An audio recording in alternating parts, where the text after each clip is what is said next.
knob to turn them on anymore.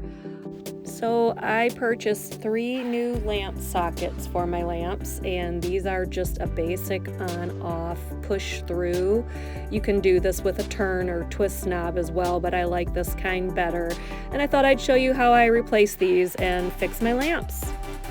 You definitely want to unplug your lamp before you start working on the electrical, and then take out the bulb and also remove your shade.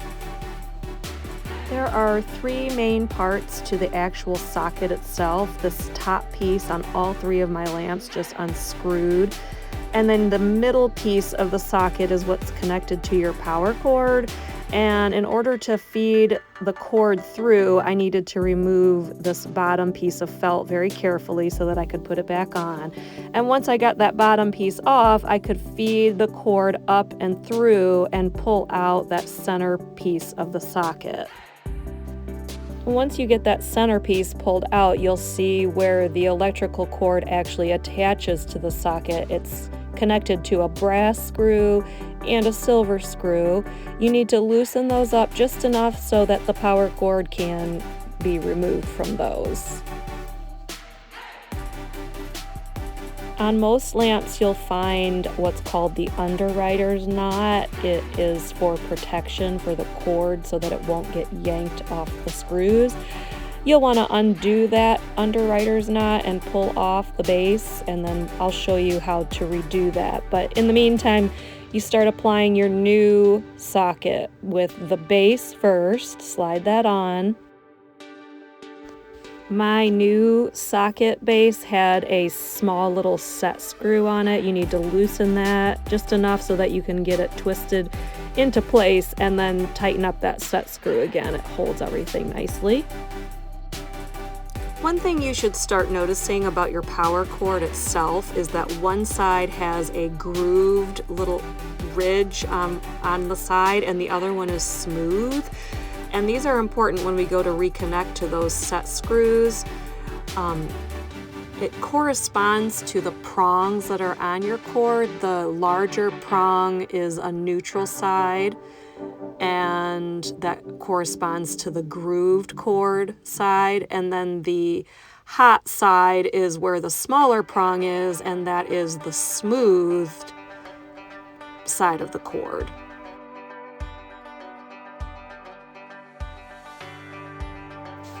Once you have your base piece on, it is time to tie that underwriter's knot. And here I'm going to demonstrate first with some jute string because it's harder to do on the actual one. You want to create this loop where the loose end goes behind the other, and then you want to create another loop that goes behind that end so that the end passes through the loop, and then that second loop's end goes through the first loop you created, and those should both those loose ends should just pull right through each loop as I'm demonstrating here.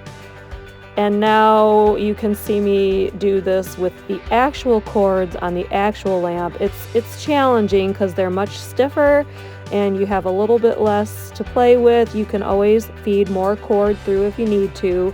But there I do my first loop with the end piece out, then I wrap that second one on the back side of the first end, and then I have to wiggle and finagle that other end through my first loop.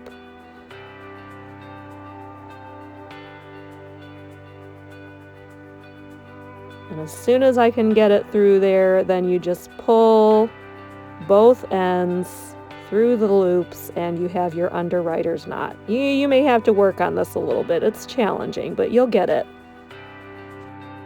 On this lamp, the ends of my cord were already exposed, so all I had to do was take the needle nose pliers and twist them into kind of a candy cane shape so that I can wrap them around the screws on my new socket. And here you see I start with the silver side. The silver screw corresponds to the neutral, and that, as I said before, is the grooved side of your power cord. You wrap the end of the cord around the screw and in the direction that you tighten the screw, as I demonstrate there. And then the next side, you do the exact same thing, only with the brass. The brass screw corresponds to the hot side. And again, the hot side is the smooth part of your cord. And again, you'll see I wrap the candy cane shaped end toward the direction that I'm going to tighten my screw.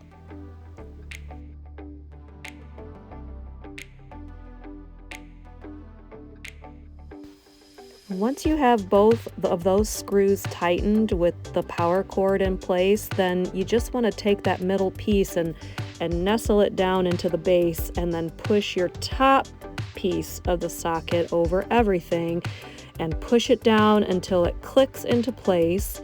Then put your bulb in, plug it in, and make sure you did everything right.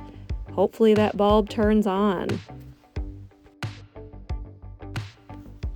On my second lamp, all of the steps were essentially the same. You unplug it, remove the shade, take out the bulb, and then start disassembling your old socket. Now this one had a set screw, so I did have to take that out first. That's slightly different than my first lamp.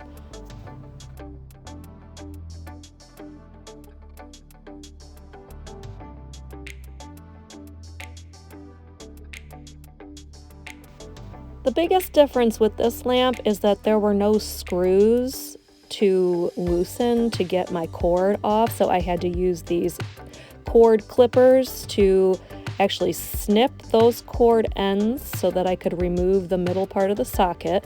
And now because I didn't have any exposed ends, I had to use those same clippers, which were really handy to have, to strip the power cord of that outer piece so that I could have like exposed ends to work with for the new socket that had screws.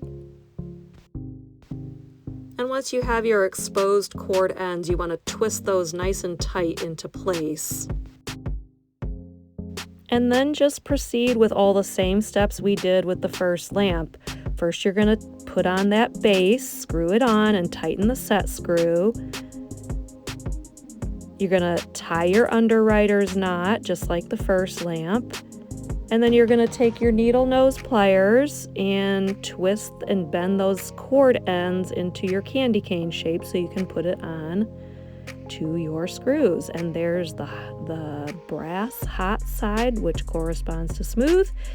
And again, the silver side will correspond to your neutral, which is the ridged or the grooved side of the cord.